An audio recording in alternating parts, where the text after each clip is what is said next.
First இன்றைக்கி நம்ம செய்ய போகிறது வெஜிடபிள் பிரியாணி. குட்டீஸ்களுக்காக செய்கிறோங்க.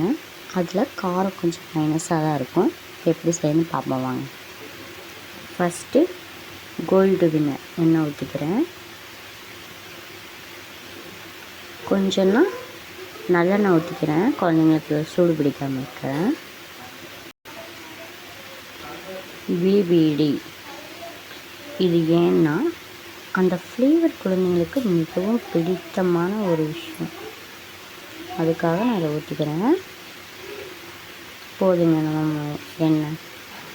இப்போ நம்ம தாளிப்பு பொருள் பார்க்க போகிறோம். பட்டை, ஏலக்காய், லவங்கம், கல்பாசி இந்த மூணையும் போட்டு நல்லா பொரிச்சு எடுத்துடலாம். அதுக்கப்புறம் வெங்காயம் போட்டுக்க போகிறோம். இதில் நான் பச்சை மிளகாய் சேர்க்க போகிறது கிடையாது. ஏன்னா எங்கள் வீட்டில் குட்டீஸ் இருக்கிறாங்க. குட்டீஸ்க்கு தகுந்த மாதிரிக்கு நான் சமையல் பண்ணுறேன். ஒரே ஒரு டம்ளர் அரிசி, அந்த அரிசிக்கு தான் நான் இவ்வளோ வெஜிடபிள்ஸ் சேர்க்க போகிறேன். பச்சை பட்டாணி பாருங்கள், நிறையா சோயா சேர்க்குறேன். இதுலேயும் ப்ரோட்டீன் இருக்குது. கேரட்டு, இந்த 3 ஐட்டத்தை நான் எவ்வளோ அளவுக்கு ஒரே ஒரு டம்ளர் பண்ணியிருக்கேன் பாருங்கள். நல்லா பொரிய விட்டு இப்போ வெங்காயம் போட்டுருக்கேன். இது பார்த்திங்கன்னா நல்லா கோல்டன் ப்ரௌன், அதாவது நல்லா ப்ரௌனாக வர்ற அளவுக்கு இது பண்ணுங்கள். நம்ம கலர் பொடி ஆட் பண்ண மாட்டோம். இதில் இருக்கிற நேச்சுரல் கலரே தான் போதும் நமக்கு. இதையோடு இனி கொஞ்சம் கலர் மாறட்டும். நான் இந்த ஸ்பூனு இஞ்சி பூண்டு 2 டேபிள் ஸ்பூன் போட்டுக்கிறேன். பாருங்கள், நல்லா ப்ரௌன் கலரில் ஆகிடுச்சு. இந்த ஸ்டேஜ் நமக்கு போதும். இஞ்சி பூண்டு பேஸ்ட் போட்டுடலாம்.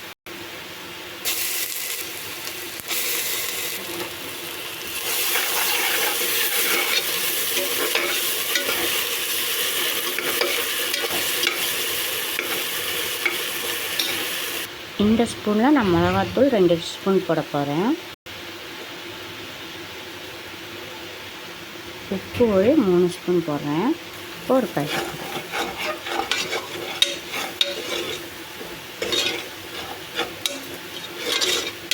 இப்போ நம்ம வச்சுக்கிற வெஜிடபிள்ஸ்லாம் இதில் ஆட் பண்ணிடுவோம். ஃபஸ்ட்டு நம்ம தக்காளி 2 தக்காளி வெட்டி வச்சுருக்கேன், சேர்த்துடலாம். சேர்த்துட்டு இப்போ கேரட்டையும் சேர்த்துருவோம். நான் இவ்வளோ பச்சை பட்டாணியும் அதில் கொட்ட போகிறேன் பாருங்கள். மீன் மேக்கரையும் போட போகிறேன். நான் குட்டி மீன் மேக்கர் தான் எடுத்துருக்கேன். எல்லாமே போட்டாச்சு. இப்போ ஒரு கிளறு.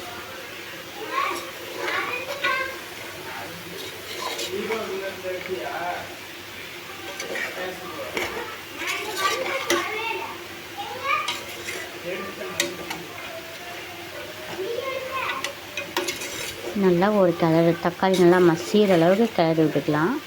இப்போ நான் ஒரு மசாலா சேர்க்க போகிறேன். அது பாய் வீட்டு ஸ்பெஷல் மசாலா. எல்லாம் கிட்டத்தட்ட ஒரு 11 பொருளை போட்டு நான் அரைச்சி வச்சுருக்கிறேன். அந்த மசாலாவை குழந்தைங்களுக்கு சேர்த்தோம்னா வயிறு வலி எதுவும் இருக்காது. அதனால் அந்த மசாலா நான் சேர்க்குறேன். நீங்களும் உங்கள் வீட்டில் இதை ஸ்டோர் பண்ணி வச்சுக்கிட்டிங்கன்னா குழந்தைங்களுக்கு சாப்பிடும்போது சிக்கனோ மட்டனோ ஹெவியாக சாப்பிடும்போது உங்களுக்கு வயிற்று வலி வராது. இந்த மசாலா நான் 1 ஸ்பூன் சேர்க்குறேன்.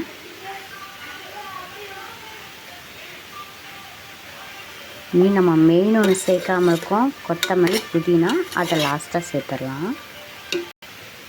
நல்லா புதினா வாஷ் பண்ணி போடுங்க. மண் இருக்கும் குழந்தைங்களுக்கு. மெயினாக பசங்களுக்கு கல்லோடு போடக்கூடாது. மறக்காம நல்லா வாஷ் பண்ணி போடுங்க.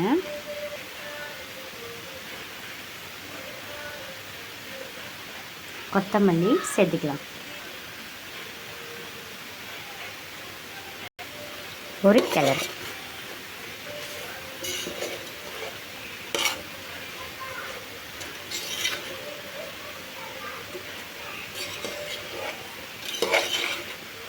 போதும். இப்போ வாட்டர் ஆட் பண்ணிக்கலாம். இந்த டம்ளரில் நான் 3 டம்ளர் தண்ணி ஊற்ற போகிறேன். ஏன்னா நான் இந்த டம்ளரில் தான் 1.5 டம்ளர் அரிசி எடுத்துருக்கேன்.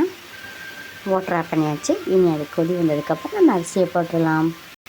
நம்ம கொஞ்சம் நேரம் ஃப்ரீயாக இருக்கிற கேப்பில் அந்த சைடு முட்டையை வச்சிடலாமே. தண்ணி கொதிக்குது, நம்ம அரிசியை போட்டுடலாம். நம்ம என்னதான் தங்கமாக செஞ்சாலும் அந்த குட்டீஸ் எத்தனோண்டு சாப்பிட்டாலும் காரம்னு சொல்ல தான் செய்வாங்க. அதுக்கு நம்ம லெமனை புழிஞ்சிட்டோன்னா காரம் கொஞ்சம் மைனஸ் ஆகிடும். வாங்க லெமனை புழிஞ்சிடுவோம். விசில் போட்டாச்சு ஃப்ரெண்ட். இனி அதில் 3 விசில் வந்ததுக்கப்புறம் நம்ம அடுப்பு ஆஃப் பண்ணலாம். நம்மளுடைய பிரியாணி சூப்பராக வந்திருக்கு ஃப்ரெண்ட்ஸ்.